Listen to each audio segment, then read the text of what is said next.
this one, we're going to play the 7th fret of the A string, and then move up to the 7th fret of the G string, and the 9th fret of the G string.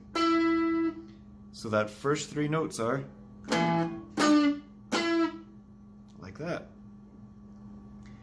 Then we're going to play the 7th fret of the A string 3 times, and then back to the 7th and 9th frets of the G string again.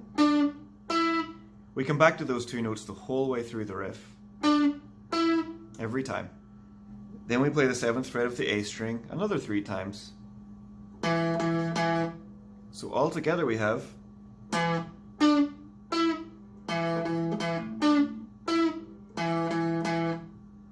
So once you have this lick mastered, you've pretty much got the whole riff mastered, because it's pretty much the same except one note changes each time.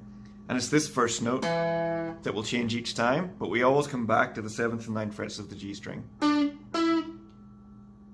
So it's play the beginning note once, then play it 3 times, and then 3 times.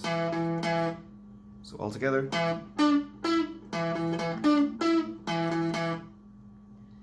Then we just play that exact same phrase again for part 2 of the riff, except begin on this note, the 10th fret of the E string. So it would sound like this.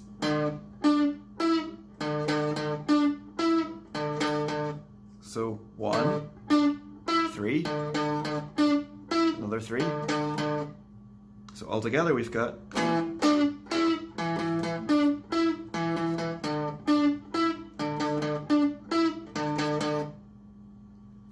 For the part 3 of the riff, we move down to the 7th fret of the E string,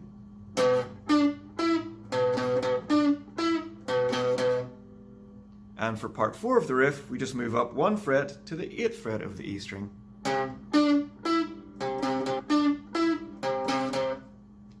So all together, that whole riff, very slow.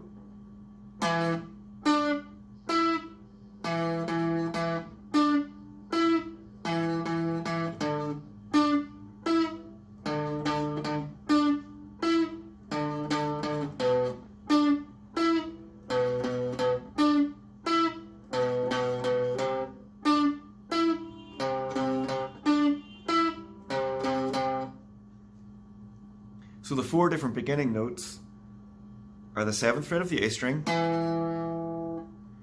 then the 10th fret of the E string, the 7th fret of the E string, and the 8th fret of the E string.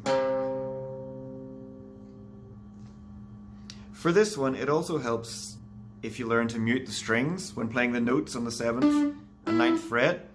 So we'd hold the 7th fret in and mute the 2 strings below it with your fingertip, and mute the 3 strings above it here with your thumb. So it means when you hit all 6 strings, only the 1 note will sound. And same when you go up to the 9th fret. This means you can really whack the notes, and that gives you that really aggressive John Frusciante kind of tone.